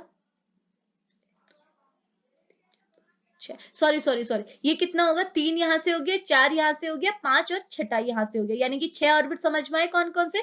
इन 6 ऑर्बिट की वजह से कंट्रीब्यूशन होगा। तो मेटल के कौन कौन से 6 ऑर्बिट हो गया आपको पता चल गया। तो मेटल के ये 6 ऑर्बिट और लिगेंड के ये 6 ऑर्बिट, ये क्या करेंगे, जब आपस में क्या है सिमेट्रिकल ओवरलैपिंग कर लेंगे तो आपका प्रोडक्ट बन जाएगा। चीजें क्लियर है? तो यही चीज अब आपने अच्छे से पढ़नी है, समझ में आया? अब आगे को बढ़ता है, ठीक है। तो देखो अब स्टेप वाइज हम चीजों को समझते हुए चलते हैं, ठीक है। तो देखो पहले क्या बोल रहा है ये, इन ऑक्टाहेड्रल कॉम्प्लेक्स में जो मॉलिक्यूलर ऑर्बिट होता है वो क्रिएट होते हैं by the coordination of a metal centre. आपके थ्योरी मटेरियल है, आप ऐसे एक्सप्लेन कीजिए कि मेटल, अगर आपको कोई ऑक्टाहेड्रल कॉम्प्लेक्स में क्या बनाना है, मॉलिक्यूलर ऑर्बिट बनाना है, ठीक है। तो ये बोल रहा है in octahedral complex molecular orbit जो होते हैं वो क्रिएट होते हैं किसके वजह से, by the coordination of the, किसके कोऑर्डिनेशन के, मेटल सेंटर, यानी कि आपके पास मेटल भी होना चाहिए और एक क्या होना चाहिए, लिगेंड होना चाहिए। इनके कोऑर्डिनेशन से क्या होगा, आपकी मॉलिक्यूलर ऑर्बिट बनेंगे। समझ में आया?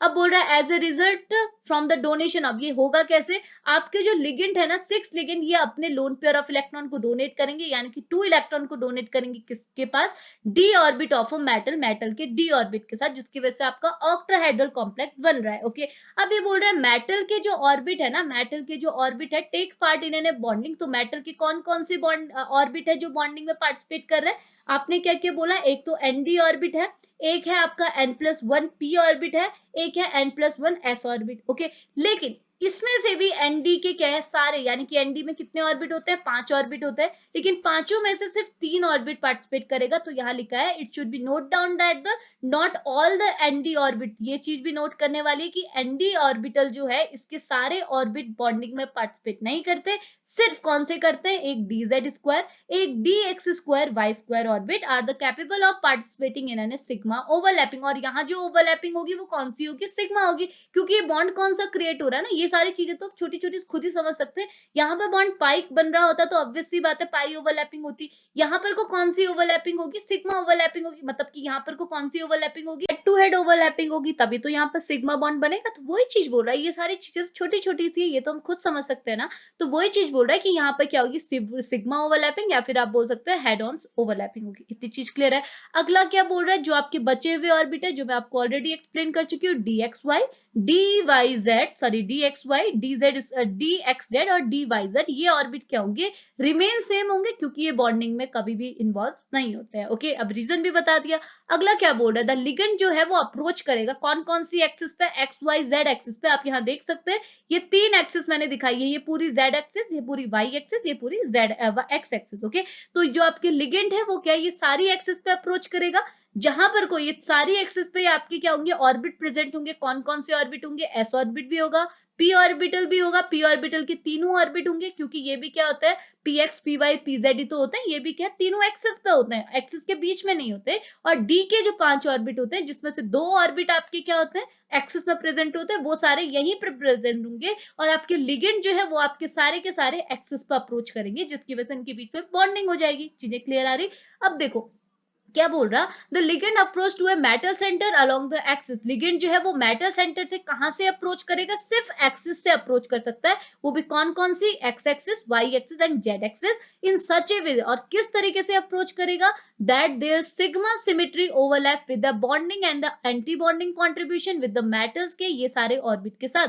और यहाँ पे जो लिगेंड जो आपके एक्सिस से अप्रोच कर रहे हैं वो कुछ इस टाइप से अप्रोच करेगा कि जो मेटल के सॉरी जो आपके लिगेंड के जो ये सिग्मा बॉन्ड है, सिग्मा ओवरलैपिंग है, सिग्मा ओवरलैपिंग क्या है, आपके जो ऑर्बिटल है मेटल, सो सॉरी क्या बोलना चाह रही मैं बोल रही हूँ कि लिगेंड के जो आपके लिगेंड के जो ऑर्बिटल्स है जो आपके एक्सिस से अप्रोच कर रहे हैं, ओके, वो कुछ इस टाइप से अप्रोच करेंगे कि आपके जो मेटल्स है, जो आपके मेटल की ऑर्बिटल है, जो आपके यहाँ पर को प्रेजेंट है, ऑलरेडी पहले से प्रेजेंट है, लिगेंड तो अप्रोच कर रहा है ना, मेटल की ऑर्बिट तो ऑलरेडी प्रेजेंट है, तो ये इनके बीच में कुछ अप्रोच ऐसा होगा ताकि क्या है, आपके सिग्मा जो ओवरलैपिंग है इनके बीच में वो पूरी तरह से बन सके, यानी कि सिमेट्रिकल ऑर्बिट होनी चाहिए ताकि इनके बीच में सिग्मा ओवरलैपिंग क्रिएट हो सके। इतनी चीज समझ में आई। अगला बोल रहा था total 6 bonding and the 6 anti bonding molecular orbit मिलेंगे। मैंने आपको पहले चीज बता दी, ये चीज कैलकुलेट करने वाली है कि अगर आपके पास नंबर ऑफ ऑर्बिट कितने हैं, 6 मेटल के हैं, 6 आपके लिगेंड के हैं, तो ये कंबाइन करके कितने बनाएंगे, 12 ऑर्बिट बनाएंगे। ऐसा नहीं कि इन दोनों ने कंबाइन किया तो ओवरऑल कंबाइन करके 6 ही बनाए, ऐसा नहीं, इसका 6 इसका 6, तो ओवरऑल इसके पास कितने होंगे, 12 होने चाहिए, जिसमें से 12 है तो ऑब्वियस सी बात है 6 आपके क्या होंगे, बॉन्डिंग होंगे, 6 आपके क्या होंगे, एंटी बॉन्डिंग होंगे। इतनी चीज क्लियर है, ये समझ में है। अब देखो यहाँ पर को आप स्ट्रक्चर से एक्सप्लेन कीजिएगा, ये सारी एक्सिस दिखा दीजिएगा, ठीक है। आप जब ये बता रहे हैं तो आपको पता होनी चाहिए एक्सिस के बारे में भी। ये आपका ओवरऑल स्ट्रक्चर होता है ऑक्टाहेड्रल स्ट्रक्चर, ओके। तो आप ऑक्टाहेड्रल स्ट्रक्चर देखिए, यहाँ पर है आपका मेटल, ओके, देखो सब 3D में बना हुआ है, ठीक है। तो ये है आपका ऑक्टाहेड्रल स्ट्रक्चर, यहाँ पर को सेंटर पे इस पे लिखा हुआ है लिगेंड। देखो लिगेंड आपके कैसे लगे, सारे 3D में, मेटल ने क्या है, एक बॉन्ड ये बनाया, दूसरा बॉन्ड ये बनाया, तीसरा बॉन्ड ये, चौथा ये, और पांचवा ये, और छठा ये, ओके। तो 6 बॉन्ड बना दिए, आपको साफ साफ दिख रहा है, लेकिन ये रिप्रेजेंटेशन क्या है, 3D में। आप इसकी प्रैक्टिस कीजिएगा, जितना अच्छे से बनाएंगे उतना अच्छा इंप्रेशन पड़ता है, ठीक है। तो अब आगे को बढ़ता है, ठीक है। अब ये चीज समझ में आ गई, अब आगे को बढ़िए। अब देखो मैंने क्या बोला, अब आप देख सकते हैं, ये एक चीज आपको पहले से नोन है ना, क्या बोलो, ये देखो ये चीज आपको कि आपको जो ये एक्सिस होते हैं ना, डी जेड स्क्वायर और d x square y square, आपको जब पढ़ा था ना आपने, डी ऑर्बिट जब पढ़े थे, डी ऑर्बिटल में आपके 5 ऑर्बिट होते हैं, 1 2 3 4 5, ओके। जिसमें से स्टार्टिंग के 3 मैंने आपको क्या बोला, ये आपके क्या होते हैं, डी नॉन एक्सियल होते हैं, जिसको आप क्या बोलते हैं, T2G बोलते थे अभी तक, ओके। और इसको क्या बोलते थे, EG बोलते थे, ओके। तो ये तो आपको पता है कि आपके जो ये डी जेड स्क्वायर और d x square y square जो एक्सिस है, इनको आप क्या बोलते हैं, EG बोलते हैं, ओके। और जो आपके ऊपर के 3 थे, ये तीनों थे, इनको आप क्या बोलते हैं, T2G बोलते हैं, ओके। अब देखो, अब आप ऑक्टाहेड्रल की बात कर रहे हैं, ऑक्टाहेड्रल में आपका s ऑर्बिट भी तो इन्वॉल्व है, p ऑर्बिट तो इन्वॉल्व है, तो इनको तो आपने नेमिंग कर दिया। अभी क्यों नेमिंग करते हैं वो भी मैं आपको बताऊंगी। तो वैसे ही नेमिंग आपने s ऑर्बिट में तो s ऑर्बिटल में तो एक ही ऑर्बिट होता है, p ऑर्बिटल में कितने ऑर्बिट होते हैं, 3 ऑर्बिट होते हैं, तो इनकी भी नेमिंग करनी है। कैसे, देखो s ऑर्बिटल जो है उसमें जो एक ऑर्बिट है उसको आप नाम देंगे A1G, ओके, A1G याद कीजिएगा। अगला जो आपका ये p ऑर्बिट है, जिसमें क्या एक px होगा, एक py होगा, एक pz ऑर्बिट है, इनका क्या नाम होता है, इनको नाम दिया जाता है T1U, ओके। अब इनका नाम का मतलब क्या बैठता है वो चीज समझिए, ओके। समझ में, नाम कैसे दिए, जैसे आपने ऑक्टाहेड्रल में डी ऑर्बिट को दिए थे, वैसे अब आपने क्या है, एस ऑर्बिट और पी ऑर्बिट को भी नाम दे दिए। अब ये बोल रहा है कि आपको ज्यादा, देखो ये जो दिए होते हैं ना नाम, ये ग्रुप थ्योरी के अकॉर्डिंग दिए हुए थे, ओके। तो आपने वहां ज्यादा घुसना नहीं है, आप बस इतना समझ लीजिए कि यहाँ पर जो ए है ना, ए मतलब होता है आपका सिंगल, एक जब यूज किया जा रहा है, ए मतलब क्या हुआ, सिंगल की बात कर रहा है, यानी कि इसमें क्या है, एक सिंगल ऑर्बिट होगा। ये है ई मतलब क्या होता है, देखो ई मतलब क्या होता है, डबल। तो आप देखो T2G और EG में कितने ऑर्बिट होते हैं, ऑब्वियस सी बात है 2 ऑर्बिट होते हैं, तो इसलिए हमने इसे क्या नाम दिया, ई तो नाम दिया, जी क्यों दिया अभी बताओगी, बट हमने इसे ई टर्म यहाँ यूज किया, ओके। और टी मतलब क्या होता है, टी मतलब होता है triple generated, triple generated orbit मतलब ये ऑर्बिट क्या बना रहे हैं, यहाँ पर को 3 ऑर्बिट यहाँ पर को बना रहे हैं, समझ में, इसको हमने ये 3 ऑर्बिट देते हैं, DXY का, DYZ और DZX का, ओके। तो ऑर्बिट कितने, 3 है, तो हमने यहाँ पर को लगाया टी का साइन। यहाँ भी आपको 3 ऑर्बिट मिल रहे, देखो एक PX का, एक PY का, एक PZ का, तो हमने यहाँ भी टी लगाया टॉप, ओके। अब देखो, अब इसके आगे देखो, यहाँ पर को जो ये है ना, ये जो सबस्क्रिप्ट जुड़े हुए हैं जी और यू, ओके। तो जी और यू क्या होता है, जी मतलब होता है जीरेड और यू मतलब होता है अनजीरेड। ये चीज भी पता है आपको। यहाँ देखो, यहाँ पर 08 है तो आपने लगाया जी, यहाँ पे भी जीरेड है, यहाँ पर अनजीरेड है, यहाँ पर जीरेड है, ओके। अब जीरेड अनजीरेड का मतलब क्या होता है, जीरेड अनजीरेड यहाँ पर को मैंने लिखा भी, आपके काम आएगा। जीरेड अनजीरेड मतलब हुआ कि आप समझते, सपोज करो आपके पास एक ऑर्बिट है, ठीक है, मैंने आपको एक ऑर्बिट दिया, सपोज ये है कुछ आपका एक ऑर्बिट, ठीक है, ये ओवरलैपिंग हो रखी है ऑर्बिट्स के बीच में, ओके। अब सपोज इसके पास प्लस साइन है, इसके पास है नेगेटिव, इसके पास है नेगेटिव, ओके। तो जीरेड हम कब कहेंगे, अगर आपके पास कुछ ऐसा ऑर्बिट है जिसमें आपने क्या कर दिया, रोटेशन करा दी किसी भी एक्सिस से, चाहे इससे कराइए चाहे इससे कराइए, ग्रुप थ्योरी पे हम लोग मेनली पढ़ते हैं, ओके। तो आपने किसी भी एक्सिस से रोटेशन करा दिया, तो रोटेशन के बाद अगर आपको सेम टाइप का ऑर्बिट ही मिल गया तो उसे बोलते हैं जीरेड। या फिर आप सिंपल टर्म में क्या बोल सकते हैं, अगर उसमें सेंटर ऑफ सिमेट्री है तो ऑब्वियस सी बात ऐसा देख सकते हैं, सेंटर ऑफ, देखो आपको रोटेशन कराने का मन नहीं है तो आप ऐसा देख लीजिए, ठीक है। सेंटर ऑफ सिमेट्री मतलब कि अगर आप यहाँ पर को सेंटर पे प्रेजेंट है, अगर आप सेंटर से यहाँ को भी जाएं, यहाँ को भी जाएं, आपको सेम टाइप के सिंबल मिले, सेम टाइप के सिग्नल मिले, कैसे, यहाँ भी आपको नेगेटिव मिल रहा है, यहाँ भी आपको नेगेटिव मिल रहा है, इसका मतलब ये जो ऑर्बिट है उसे आप बोलेंगे geared, okay. And sorry ungeared मतलब क्या हो गया, अगर आपको यहाँ पर आप जा रहे हैं, यहाँ मिल गया आपको प्लस, यहाँ मिल गया आपको माइनस, तो उस केस में अब आप क्या बोलेंगे कि ये जो ऑर्बिट है वो आपका क्या होगा, अनजीरेड। कैसे, इसका भी बना देती हूँ, सपोज आपका ये ऑर्बिट है, ठीक है, ये कुछ ऐसे बना हुआ है, ओके, ये ऑर्बिट है, ठीक है, यहाँ पर हो रखी है ओवरलैपिंग, तो मैंने बनाया थोड़ा गंदा, बट ठीक है, ऐसे करके ओवरलैपिंग हो रखी है ऑर्बिट्स के बीच में, ठीक है, ये इसके साथ है, ओके। अब सपोज इसका सिंबल है प्लस, इसका है माइनस, ओके, और इसका क्या होगा, प्लस होगा, यहाँ पर बॉन्डिंग हो रही है, इसका है माइनस, ओके। अब आप सेंटर से यहाँ को जा रहे हैं, यहाँ मिल रहा है आपको माइनस, यहाँ मिल रहा है आपको प्लस, इसका मतलब ये जो ऑर्बिट बनेगा वो क्या होगा, अनजीरेड होगा, समझ में आया। तो यही होता है जीरेड एंड अनजीरेड, ओके। अब देखो ये चीज तो समझ गए, और ये भी समझ गए कि ये ऑर्बिट का सबकी हमने नेमिंग कैसे दे दी, ये ईजी और T2G तो पता था, बाकी का भी हमें पता चल गया, ओके। अब देखो अब होता क्या है ना, इनकी एक कैरेक्टर टेबल सी बनाई होती है, ये मैंने आपको ऐड कर दी, आपकी मर्जी, आप बनाना चाहे नहीं बनाना चाहे आपकी भी मर्जी, मत बनाइए, क्योंकि आगे को भी आपने बहुत सारी चीजें पढ़नी है अभी, ओके। तो फिर ये कि मैं स्किप कर दूं, मे बी आपको बनाना है तो वो गलत चीज हो जाती है, आपकी मर्जी, आप जो करना चाहते हैं, ओके। तो देखो अब क्या है, अब वही चीज यहाँ पर लिखी कि आपने क्या करना है, यहाँ पर कुछ symmetry adopted linear combination atomic orbit करना है, यानी कि आपके मैटर और लिगेंड के बीच में क्या है, ओवरलैपिंग ऐसी होनी चाहिए जो कि क्या होनी चाहिए, सिमेट्रिकली अलाउड होनी चाहिए, ओके। तो यहाँ पर को वही चीज लिखिए, can be obtain by just resolving it, आपने क्या करना है, इनके बीच में ये वही बोल रहा है कि एटमिक ऑर्बिट आपके मेटल और लिगेंड के बीच में कैसे होगी, जब इनके बीच की आप इरिड्यूसिबल रिप्रेजेंटेशन निकालेंगे। वो कैसे निकलते हैं, जैसे आपने पहले ग्रुप थ्योरी में भी निकालना है, जब आप उसका क्या बनाएंगे, कैरेक्टर टेबल। तो इस टाइप के हेक्सा डायमेंशन, या फिर आप बोल सकते हैं किसी भी ऑक्टाहेड्रल कॉम्प्लेक्स के लिए आप अगर कैरेक्टर टेबल बनाना चाहेंगे तो ऐसी कैरेक्टर टेबल आपको मिलेगी, और इस कैरेक्टर टेबल में आप इरिड्यूसिबल कंपोनेंट्स को आप देखेंगे तो आपको ये 3 कंपोनेंट्स मिलेंगे। कौन कौन से मिले, देखो अब यहाँ से देखना क्या मिला, A1G मिला, A1G आप देख सकते हैं कौन कौन सा मिला, ये देखिए मैं इरेज करती हूँ, एक बार ध्यान से सुनेगा मैं आप क्या बोलना चाह रही हूँ। आपको क्या मिला, एक तो मिला, सॉरी एक तो मिला A1G मिला, ओके। दूसरा क्या मिला, ध्यान से देखिएगा, EG मिला, EG मतलब ये मिला, ओके। और एक क्या मिला इरिड्यूसिबल में, आपको मिला T1U, ओके। तो T1U कहाँ है, ये है T1U, ओके। तो इससे आप क्या समझ गए कि इन ऑर्बिट का ही यहाँ कंट्रीब्यूशन होना है। देखो एक चीज मैंने आपको समझाया कि ऐसा ऐसा होगा, एक चीज आप कैरेक्टर टेबल से समझे कि ऐसा ऐसा हो रहा, क्यों, क्योंकि जब आपने इस कंपाउंड की हेक्सा डायमेंशन, या फिर आप बोल सकते हैं ऑक्टाहेड्रल कॉम्प्लेक्स की क्या है, आपने कैरेक्टर टेबल बनाया और उसका इरिड्यूसिबल रिप्रेजेंटेशन निकाला, तो आपको इरिड्यूसिबल कंपोनेंट क्या मिले, ये मिले, इसका मतलब यही ऑर्बिट क्या है आपका कंट्रीब्यूट करेंगे बॉन्डिंग में। और ये चीज हम पहले भी समझ गए थे जब मैंने आपको समझाया कि क्यों आपका क्या है, ये तीनों ऑर्बिट ही कंट्रीब्यूट कर रहे हैं, T2G के ये तीनों ऑर्बिट कंट्रीब्यूट नहीं कर रहे, तो वही चीज यहाँ पे आ जाती है, समझ में आया। तो यही चीज आपको कैरेक्टर टेबल में बताइए, और आपके इरिड्यूसिबल कंपोनेंट ये सारे बनेंगे, यही बॉन्डिंग में इन्वॉल्व होंगे, ओके। अब देखो अब ये क्या बोल रहा है, यहाँ पर को वही चीज देखो, जो चीज मैं आपको समझा चुकी हूँ वही थ्योरी पे लिखा हुआ है, इसमें लिखा था मेटल ऑर्बिट सेट, मेटल का जो ऑर्बिट है उसके कौन कौन से सेट है, एक है 1G, एक है EG, एक है T1U, ओके।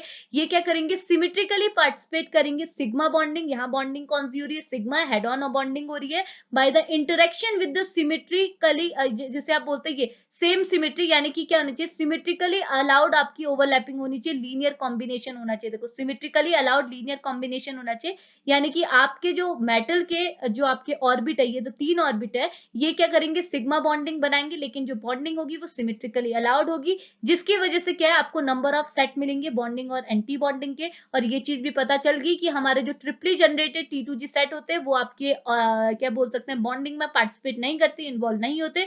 इसका रीजन क्या है कि यहाँ पर कोई लिगेंड क्या है कभी भी इनके साथ इन सिमेट्री में लिगेंड कभी भी अटैच होता ही नहीं है, अप्रोच इन ऑर्बिट के साथ कभी भी लिगेंड करता ही नहीं है। इसका मतलब कि ये बॉन्ड ये जो ऑर्बिट है वो भी बॉन्डिंग में इन्वॉल्व नहीं होंगे। ओके, अब अगला क्या बोल रहा है, ये बोल रहा था exact nature of symmetrically adopted linear combination of atomic orbit, जिसे आप ऐसे LCS बोल रहे हैं। It quite complex and it is beyond the scope of the volume, but still we can be give a simple superficial explanation of these ligand orbit. Okay, simple सी बात है, वही बोल रहा है कि हमने क्या है मेटल और लिगेंड के बीच में क्या कराना है, सिमेट्रिकली एडॉप्टेड लीनियर कॉम्बिनेशन कराना है।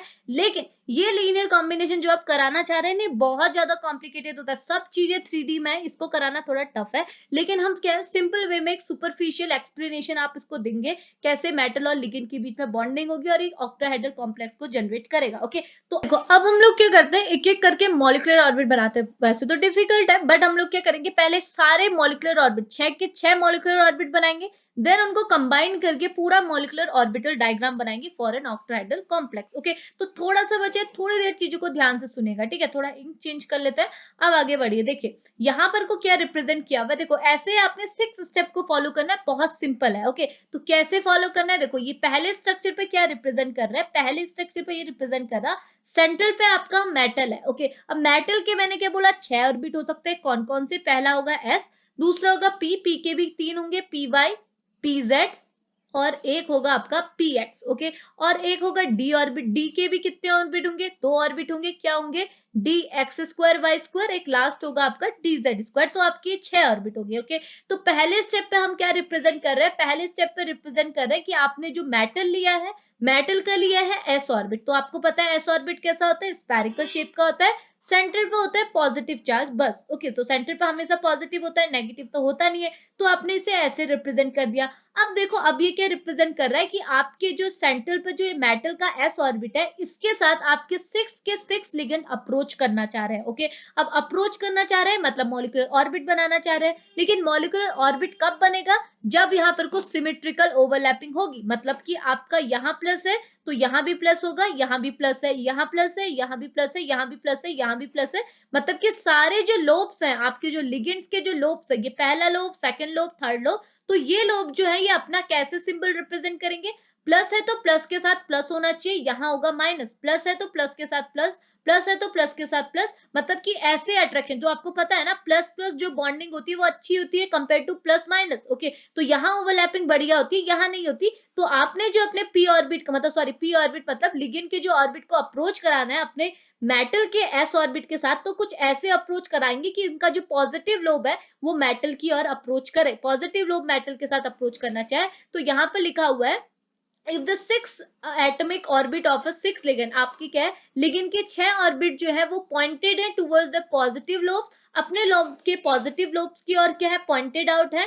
Towards the metals s orbit, centre पे क्या है मेटल का s ऑर्बिट है। ओके, तो अब इसकी वजह से आपको देखो यहाँ पर जो यहाँ पर को ओवरलैपिंग हो रही है उसकी वजह से आपका जो कंपोजिट ऑर्बिट है, जो कंपोजिट ऑर्बिट जो आपका और मॉलिक्यूलर ऑर्बिट बनेगा उसे कैसे रिप्रेजेंट करते हैं, इसे बोलते हैं फाई। ओके, इसे बोलते हैं PHI फाई। ओके, और इसका रिप्रेजेंटेशन कुछ ऐसा होता है जो रिप्रेजेंट कर रहा है मॉलिक्यूलर ऑर्बिट को। तो फाई 1 मतलब कि पहला मॉलिक्यूलर ऑर्बिट आपको रिप्रेजेंट करा रहा है। तो पहला मॉलिक्यूलर ऑर्बिट किस किस के कंट्रीब्यूशन से बना है, देखिए ये पूरा ऐड हो रहा है, ये पूरा ऐड हो रहा है, ये पूरा ऐड हो रहा है, इसका मतलब देखो ये पूरा सेट जो एक्स एक्सिस में ऑर्बिट है ना वो ऐड हो रहे हैं, कैसे, यहाँ भी प्लस है तो यहाँ भी प्लस है तो यहाँ भी प्लस है, ये जो z एक्सिस है इस पर आप देखेंगे यहाँ प्लस यहाँ प्लस यहाँ प्लस। ओके, एक्स एक्सिस देखो यहाँ प्लस यहाँ प्लस यहाँ प्लस, तो इन सबको ऑर्बिट को आपने क्या कर देना है ऐड।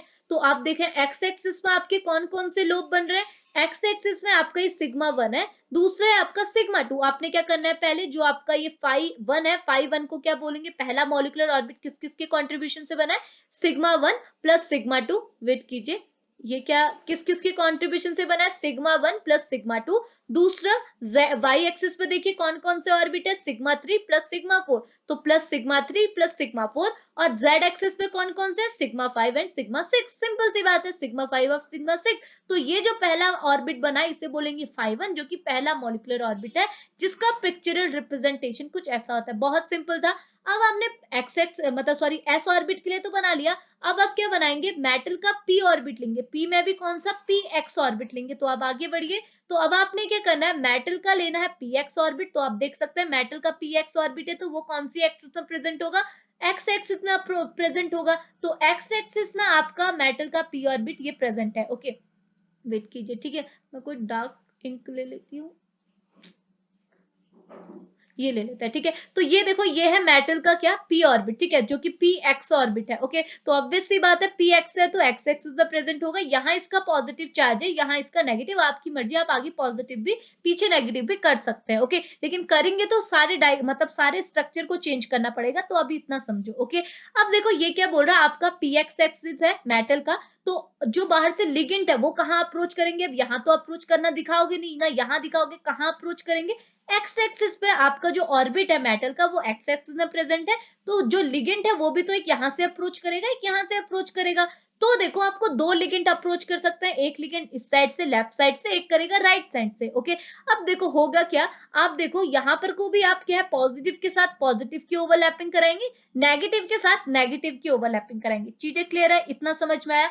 तो अब आप ऊपर क्या लिखेंगे, तो ये बनेगा आपका जो कंपोजिट मॉलिक्यूलर ऑर्बिट होगा, जिसे आप क्या बोलेंगे, phi 2। ओके, तो इसकी वैल्यू क्या होगी, psi 1, और psi 2 का क्या होगा, यहाँ एडिशन नहीं होगा। क्यों, क्योंकि मैंने क्या बोला, ऊपर देखो आपका कैसा हो रहा था, प्लस हो रहा था, यहाँ भी प्लस हो रहा था, यहाँ भी प्लस हो रहा था, तब आपने सिग्मा 3 और सिग्मा 4 को ऐड किया। ओके, लेकिन यहाँ नहीं हो रहा, देखो यहाँ आपका प्लस है, यहाँ प्लस है, लेकिन यहाँ माइनस है, यहाँ माइनस है, यहाँ माइनस है, तो यहाँ प्लस है। समझ में आ रहा, तो यहाँ पर को तो बिल्कुल सिमेट्री नहीं हो रही, जिसकी वजह से क्या करना है आपको, सिग्मा 1 और सिग्मा 2, यानी कि जो आपके एक्स एक्सिस में जो लिगेंड प्रेजेंट है उनके सिग्मा को क्या कर देना, माइनस कर देना। ये कुछ नहीं है, बस आप इतना समझो कि आपका जो phi 2 है, जिसे आप ऑर्बिट सेकंड कह रहे हैं, मॉलिक्यूलर ऑर्बिट सेकंड कह रहे हैं, इसका ये इक्वल किसके होगा, phi 1 माइनस phi 2 के। सिंपल समझ में आया। इसका पिक्चरल रिप्रेजेंटेशन कुछ ऐसा होता है, सिंपल है। अब आगे बढ़ते हैं। अब हमको क्या लेना है, अब हमने पी एक्स एस ऑर्बिट ले लिया, पी एक्स ले लिया, अब हम लेंगे p y. Okay, p y लेंगे, मतलब कि मेटल का जो ऑर्बिट है वो कौन सी एक्सिस पर प्रेजेंट होगा, वाई एक्सिस पर। तो देखो यहाँ पर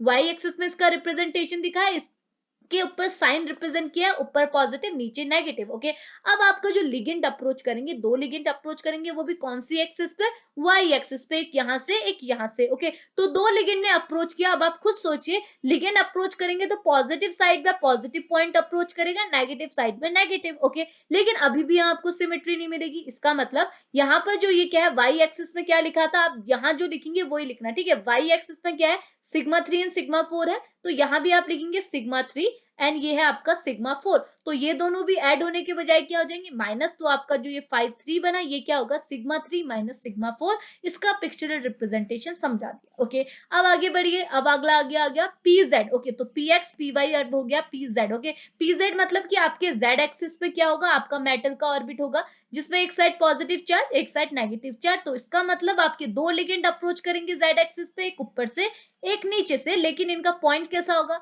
पॉजिटिव पॉइंट को पॉजिटिव अप्रोच करेगा, नेगेटिव पॉइंट को नेगेटिव अप्रोच करेगा। ओके, और यहाँ पर जो सिग्मा ओवरलैपिंग होगी उसे बोलेंगे सिग्मा 5, और यहाँ पर जो ओवरलैपिंग होगी उसे बोलेंगे सिग्मा 6। लेकिन यहाँ पर को भी सिमेट्री नहीं है। इसका मतलब जो आपका phi 4 बनेगा, जिसे आप क्या बोलेंगे, मॉलिक्यूलर ऑर्बिट 4 बनेंगे बोलेंगे, उसकी वैल्यू क्या होगी, सिग्मा 5 होगी। सिग्मा 5 माइनस क्या हो जाएगी, सिग्मा 6। ओके, और इसका पिक्चरल रिप्रेजेंटेशन ऐसा बनेगा, सिंपल है।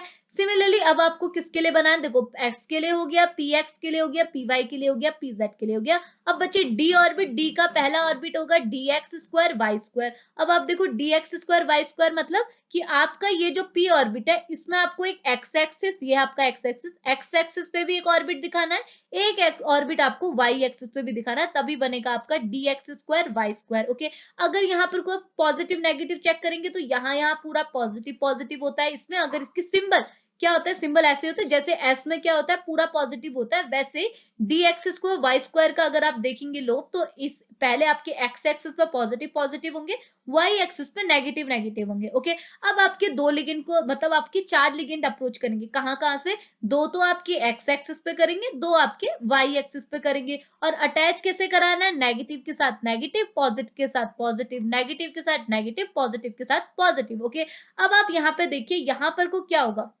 यहाँ पर होगा आपका, ये देखिए ये दोनों ऑर्बिट तो आपके क्या कर रहे हैं, कंबाइंड कर रहे हैं, कौन से, सिग्मा 1 और सिग्मा 2, जो कि एक्स एक्सिस पे प्रेजेंट है, क्योंकि पॉजिटिव पॉजिटिव सब साथ साथ है, आपने इनको ऐड कर दे, यानी कि जो आपका ये 5 5 बना है, यानी कि मॉलिक्यूलर ऑर्बिट 5 बना है, ये क्या है, इन दोनों का एडिशन सिग्मा 1 और सिग्मा 2 का। लेकिन फिर माइनस कौन कौन हो जाएंगे आपके, माइनस हो जाएंगे सिग्मा 3 एंड सिग्मा 4, सिग्मा 3 और सिग्मा 4 को आपने क्या कर देना है, माइनस कर देना है, समझ में है? और ये इसका मॉलिक्यूलर ऑर्बिट होता है। ओके, और ये इसका हो गया पिक्चरल रिप्रेजेंटेशन। ओके, अब लास्ट है आपका सिक्स वाला जो पॉइंट है, सिक्स में आपको क्या करना है, मेटल का जेड एक्सिस लेना है। ओके, तो मेटल का जेड एक्सिस कौन कौन सा हुआ, मेटल का जेड एक्सिस यानी कि ये है, ठीक है, जेड एक्सिस के साथ साथ जेड स्क्वायर लेना है ना, डी जेड स्क्वायर, तो डी जेड स्क्वायर मतलब क्या हुआ, ये है जेड एक्सिस, ये जेड का स्क्वायर, ये पीछे साइड भी एक लोब होगा, तो इसको आप ऐसे रिप्रेजेंट करेंगे। इस पे भी अगर सिंबल दिखाएंगे तो यहाँ पॉजिटिव, यहाँ भी पॉजिटिव, यहाँ नेगेटिव, तो यहाँ भी नेगेटिव। ओके, तो इसके साथ भी जो लोब्स आएंगे, किसके, लिगेंड के लोब्स आएंगे, वो कौन कौन से होंगे, तो आप देख सकते हैं चार लोब, चार आएंगे ना, देखो चार नहीं छह आएंगे, ठीक है, तो देखो एक तो यहाँ से आया है, एक यहाँ से आया है। ओके, एक आपके इस एक्सिस से आएगा, एक आपके इस एक्सिस से आएगा, ये तो बेसिक है ना, ये तो हम लोग जब डबल शेप देखते थे, वहां हमने देखा हुआ था। ओके, अब क्या होगा, अगर आप इनको देखोगे ना, कि ये जो मेटल का अगर आपका क्या होगा, ये चीज ध्यान में रखिएगा कि मेटल का अगर आपका डीजेड स्क्वायर ऑर्बिट होगा, उस केस में आपके जो लिगेंड है वो तीनों एक्सिस से अप्रोच करेंगे, जेड एक्सिस, वाई एक्सिस और एक्स एक्सिस से। ओके, तो तीनों एक्सिस से आपने अप्रोच करना दिखा दिया। लोब्स आपके कैसे होंगे, नेगेटिव के साथ नेगेटिव, पॉजिटिव के साथ पॉजिटिव, यहाँ नेगेटिव है तो नेगेटिव, नेगेटिव है तो नेगेटिव, नेगेटिव के साथ, इसके पीछे भी होगा नेगेटिव के साथ नेगेटिव, पॉजिटिव के साथ पॉजिटिव। ओके, अब इसका मतलब क्या हुआ, अगर आप इनको ऐड करेंगे, इसमें जो सिग्मा बॉन्डिंग है उसे ऐड करेंगे, तो टोटल जो कंपोजिट ऑर्बिट होगा 5 6, जिसे आप बोलेंगे 6 मॉलिक्यूलर ऑर्बिट, उनका कंट्रीब्यूशन क्या होगा, सिग्मा 5 और सिग्मा 6 को आपने ऐड करना है, बाकी के जितने भी ऑर्बिट है उनको क्या करना है, माइनस करना है, समझ में आया? और इसका पिक्चर रिप्रेजेंटेशन आप कुछ ऐसे रिप्रेजेंट करेंगे, ठीक है। अब आगे देखिए, अब लास्ट में आपने क्या बनाना है, मॉलिक्यूलर ऑर्बिट डायग्राम बनाना है फॉर एन ऑक्टाहेड्रल कॉम्प्लेक्स, ठीक है। तो मॉलिक्यूलर ऑर्बिटल डायग्राम तो इजी है, ये तो आपको पता ही है। आपने क्या करना है, इस साइड अपना लेना है मेटल का ऑर्बिट लेना है, दूसरे साइड अपने अपने लिगेंड्स के ऑर्बिट लेना है। ओके, अब मेटल में कौन कौन से ऑर्बिट थे, आपका था एक डी ऑर्बिट था, एक था आपका एस ऑर्बिट, एक था आपका पी ऑर्बिट। ओके, अब आप बोलेंगे कि डी ऑर्बिट को यहाँ क्यों लगा दिया, एस को यहाँ क्यों लगा दिया, पी को यहाँ क्यों लगा दिया। अब देखो, अगर आप इनका ना वो करेंगे, प्रिंसिपल क्वांटम नंबर निकाल के इनकी एनर्जी निकालेंगे, ठीक है, मतलब अगर आप कोई भी डी ऑर्बिट एलिमेंट का इलेक्ट्रॉनिक कॉन्फ़िगरेशन करेंगे, तो सबसे पहले आपको 3d मिलेगा, देन आपको 4s मिलेगा, देन आपको क्या मिलेगा, 4p मिलेगा। इसका मतलब जितनी ज्यादा वैल्यू आगे को बढ़ती रहती है, उसकी एनर्जी उतनी ज्यादा बढ़ती रहती है। इसका मतलब 3d ऑर्बिट जो है वो आपका सबसे लोवेस्ट एनर्जी का होगा। ये आपका एनर्जी प्रोफाइल डायग्राम है, एनर्जी के बारे में दिखा रहा है। ओके, अब देखो जो 3D है, इसकी एनर्जी सबसे कम है, तो 3D ऑर्बिट को आपने सबसे नीचे रिप्रेजेंट किया, यहाँ मेटल के ऑर्बिट दिखा रहे हैं। ओके, मेटल में 3D है, 4s है, 4p है। अभी हम इसके अंदर, ये ऑर्बिटल है, इसके अंदर ऑर्बिट की बात नहीं कर रहे हैं, अभी जस्ट ऑर्बिटल देखिए। 3D ऑर्बिटल जो है सबसे कम एनर्जी का है, तो सबसे नीचे 3D रखा। उसके बाद आपका 4s आता है, तो फिर आपका आ गया 4s, एंड देन उसके ऊपर सबसे ज्यादा एनर्जी 4p की है, तो सबसे ऊपर आपने रखा p। ओके, अब देखो इनके अंदर ऑर्बिट को भी रिप्रेजेंट कर दो। 3D में कितने ऑर्बिट होते हैं, 5 ऑर्बिट होते हैं, 1 2 3 4 5। ओके, s में कितने होंगे, एक होंगे, p में कितने होंगे, 3, 1 2 3। ओके, अब इनको नेमिंग भी दी होती है, मैंने आपको बताया था, जैसे डी के ऑर्बिट जब स्प्लिट होते हैं, किस में टूटते हैं, T2G और EG में टूटते हैं, तो आपने डी के ऑर्बिट को क्या बोल दिया कि ये जो ऑर्बिट है, ये किस किस का कॉम्बिनेशन है, EG प्लस T2G का कॉम्बिनेशन है। 4s को, मतलब जो s ऑर्बिट होता है, उसके लिए क्या नाम दिया था, मैंने आपको बोला था, a हो गया, a मतलब कि आपका सिंगल ऑर्बिट है, 1 हो गया, जीरेट मतलब आपका क्या है, यहाँ पर को क्या है, सिमेट्री है। ओके, और अगला क्या है 4p, 4 मतलब क्या, 4 हो गया, 4 तो आपका ऑर्बिट है।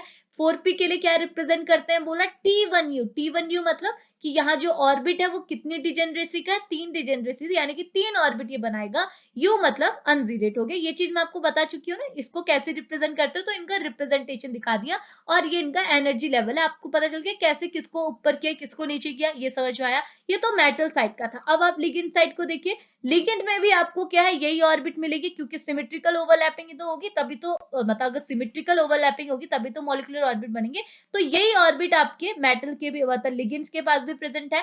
देखो T2G तो प्रेजेंट नहीं होगा, क्योंकि T2G तो इन्वॉल्व ही नहीं होता। तो आपके कौन कौन सी ऑर्बिट है, एक है ये Eg, एक है A1G, एक है आपका T1U। ओके, तो इनके केस पे भी आपको 3 ऑर्बिट मिलेंगे। कौन कौन से, वही ऑर्बिट, क्योंकि आपके पहले देखो यहाँ पे ये गलत किया हुआ है, ठीक है, इसको देख लेना, ये गलत लिखा हुआ है। यहाँ पे T2G नहीं होना चाहिए, यहाँ पे क्या होना चाहिए, Eg होना चाहिए। क्यों, क्योंकि जो ऑर्बिट, अगर देखो सिमेट्री ऑर्बिट होंगे तभी तो ओवरलैपिंग होगी, और तभी आपके मॉलिक्यूलर ऑर्बिट बनेंगे। अगर ओवरलैपिंग ही नहीं हो रही, प्रोडक्ट बनेगा कैसे। तो यहाँ T2G नहीं होता, ये होता है Eg। ओके, तो ये Eg गलत लिखा हुआ, नहीं Eg तो इन्होंने फिर भी लिखा हुआ है। इन्होंने क्या गलत किया, T2G ना होके यहाँ पे क्या होना चाहिए, T1U होना चाहिए, T1U। तो ये 3 ऑर्बिट होने चाहिए, T2G नहीं होगा। ओके, तो आपके मेटल के ऑर्बिटल भी जो है वही ऑर्बिट आपकी क्या आएंगे, लिगेंड्स के भी होंगे। लेकिन यहाँ पर जो ये ऑर्बिट है लिगेंड के केस में, इन सबकी एनर्जी इक्वल है, और इक्वल एनर्जी है। लेकिन क्या है, इन ऑर्बिट जो आपके मेटल की ऑर्बिट है उनसे भी कम है। तो आप देख सकते हैं, ये चीज आपको ध्यान से बनानी है, ठीक है।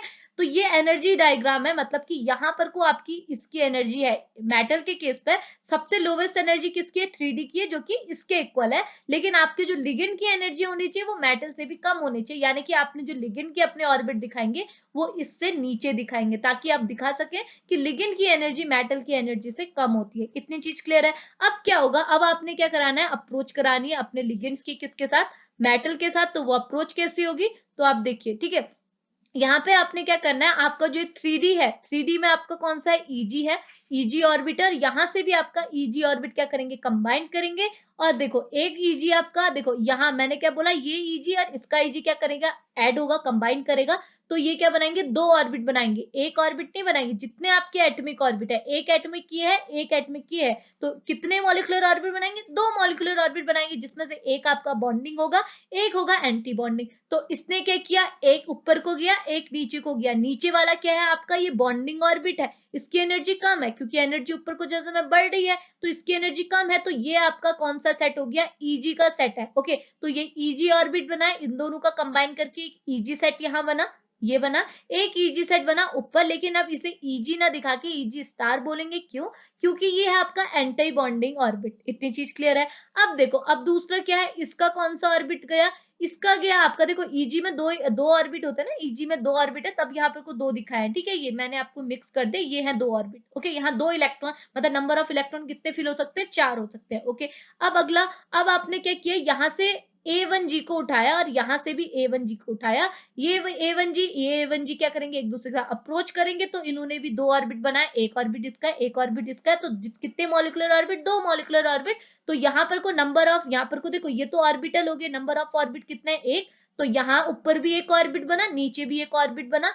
और इस केस में देखोगे, नीचे आप क्या बोलेंगे, ये आपका बॉन्डिंग वाला है, ये आपका एंटी बॉन्डिंग है। तो नीचे वाले को आप A1G बोलेंगे, लेकिन ऊपर वाले को A1G स्टार बोलेंगे, जो कि रिप्रेजेंट करेगा ये एंटी बॉन्डिंग ऑर्बिट है। ओके, अगली चीज, अगला आपका क्या है, अगला है आपका T1U। यहां से भी T1U आएगा, यहां से भी T1U आएगा, ये T1U है। ओके, ये दोनों अप्रोच करेंगे। T1U ऑर्बिटल में नंबर ऑफ ऑर्बिट कितने हैं, 3 ऑर्बिट है। तो ये दोनों अप्रोच करके क्या बनाएंगे, 2 ऑर्बिट बनाएंगे, एक ऊपर गया, एक गया आपका नीचे। अब ये क्यों गया वो भी बताऊंगी, एक गया नीचे। ओके, अब ये दोनों नीचे गए, तो इसने क्या बना दिया, 3 ऑर्बिट इसने यहां दिखाए और 3 ऑर्बिट इसने यहां दिखाए। तो ये बन गया T*1U, ये बन गया T1U। इतनी चीज क्लियर है। अब देखो, और लेकिन ये है आपका, इसमें एक और ऑर्बिट बता, जो था आपका T2G। मैंने क्या बोला, T2G ऑर्बिट क्या है, बॉन्डिंग में इन्वॉल्व ही नहीं है। इसका मतलब ये क्या है, नॉन बॉन्डिंग ऑर्बिट। तो इसका मतलब ये तीनों ऑर्बिट तो आपके बॉन्डिंग ऑर्बिट बने। ओके, ये तीनों आपके क्या बने, एंटी बॉन्डिंग ऑर्बिट बने। आप इन ऑर्बिट में नंबर ऑफ ऑर्बिट भी गिन सकते हो। आप देखो, इसमें 3 है, इसमें एक है, इसमें दो है, यानी कि ओवरऑल कितने बने, 6 बने। ओके, इसमें देखो इसका एक कंट्रीब्यूशन, इसका दो कंट्रीब्यूशन, इसका तीन कंट्रीब्यूशन, यानी कि बॉन्डिंग ऑर्बिट भी कितने बने, 6 बने। यानी कि 6 bonding 6 anti bonding is equal to 12। Okay, और 12 ही एटॉमिक ऑर्बिट ने कंट्रीब्यूट किया था। लेकिन एक ऑर्बिट है आपका T2G, एक ऑर्बिटल है आपका T2G जिसमें नंबर ऑफ ऑर्बिट कितने, 3, जो कि क्या है, नॉन बॉन्डिंग ऑर्बिट है, तो जिसकी एनर्जी क्या होती है, रिमेन सेम। तो आप इसे क्या करेंगे, आगे डॉट डॉट लाइन से दिखाएंगे। यहाँ पर ये 3 ऑर्बिट आपने दिखाए जो कि किसके हैं, T2G के हैं। T2G आपका क्या है, नॉन बॉन्डिंग ऑर्बिटल है, तो आपने इसके ऊपर लिख दिया N। N क्या रिप्रेजेंट कर रहा है कि ये नॉन बॉन्डिंग ऑर्बिटल है। इसकी एनर्जी देखो, ये सब एनर्जी प्रोफाइल डायग्राम के लिए तो है ना, तो ये एनर्जी रिप्रेजेंट कर रहा है। तो आपका जो ये T2G ऑर्बिट है, इसकी एनर्जी रिमेन सेम है, जितनी यहाँ थी उतनी ही यही है। समझ में आया, समझ में आया ना, यही चीज करना है। अब देखो, अब आप बोलेंगे कि यहाँ मैंने एक बार इसको इरेज कर लेती हूँ, ये चीज तो समझ में आया ना, ये चीज तो पहले से करते हैं और बीच में ये आपके मॉलिक्यूलर ऑर्बिट बन रहे हैं, ये चीज समझ में। फिर भी प्रॉब्लम होगी तो पूछ लीजिएगा, ठीक है, ऐसा कुछ नहीं है, ठीक है। अब देखो, अब एक और चीज सुनिए कि अब आप ये बोलेंगे कि यहाँ पे Eg मैंने यहाँ पर डाला है, ठीक है, यहाँ पर सबसे नीचे Eg है, नो एंटी बॉन्डिंग में, सबसे नीचे आपका क्या है, Eg है, ये एंटी बॉन्डिंग में। ओके, लेकिन बॉन्डिंग में सबसे नीचे आपका क्या है, A1G है। ऐसा क्यों, ऐसा इसलिए, अगर आप इनका देखो, टूटना वो अलग चीज है और इनकी एनर्जी की बेसिस पर अरेंज करना अलग बात है। यानी कि Eg भी नीचे आ सकता था, लेकिन अगर आप Eg और A1G की एनर्जी को कंपेयर करेंगे तो आपको पता चलेगा कि A1G ऑर्बिट जो है, यहाँ पर जो ऑर्बिटल में ओवरलैपिंग हो रही है वो ज्यादा अच्छी ओवरलैपिंग हो रही है। इसका मतलब कि ज्यादा अच्छी ओवरलैपिंग होगी तो कंपाउंड आपका ज्यादा स्टेबल होगा, तो ज्यादा स्टेबल है तो एनर्जी क्या होगी, कम होगी। तो इसकी एनर्जी कम होने की वजह से आपने क्या कर दिया, Eg को ऊपर कर दिया, A1G को कर दिया नीचे। समझ में आया, तो ऊपर नीचे होने का रीजन यही है कि कौन से ऑर्बिट में ओवरलैपिंग अच्छी हुई, ओवरलैपिंग अच्छी होगी तो आपका प्रोडक्ट अच्छा बनेगा, यानी कि प्रोडक्ट आपका स्टेबल बनेगा। प्रोडक्ट स्टेबल बनेगा तो एनर्जी उसकी कम होगी। तो A1G का प्रोडक्ट अच्छा बन रहा है, स्टेबल कंपाउंड बन रहा है, तो आपने A1G का प्रोफाइल, मतलब ये जो ऑर्बिट है वो नीचे दिखाया है एनर्जी प्रोफाइल डायग्राम में कंपेयर टू Eg। समझ में आया, तो वही चीज ये रिप्रेजेंट कर रहा है। सिंपल है, ये चीजें समझ में आए तो यही होता है आपका, ठीक है। इतना था आपका पूरा molecular orbital diagram for a octahedral complex, ठीक है, इतनी चीज समझ में आई। तो आज के लिए हम यहीं पे फिनिश करते हैं, मेरा भी गला बैठ गया। तो अभी हम लेक्चर को यहीं फिनिश करते हैं, हम अब करेंगे टेट्राहेड्रल कॉम्प्लेक्स का मॉलिक्यूलर ऑर्बिटल थ्योरी, मतलब ऑर्बिटल डायग्राम। तो अभी लेक्चर को फिनिश करते हैं, मिलते हैं नेक्स्ट लेक्चर पे, तब तक के लिए बाय बाय।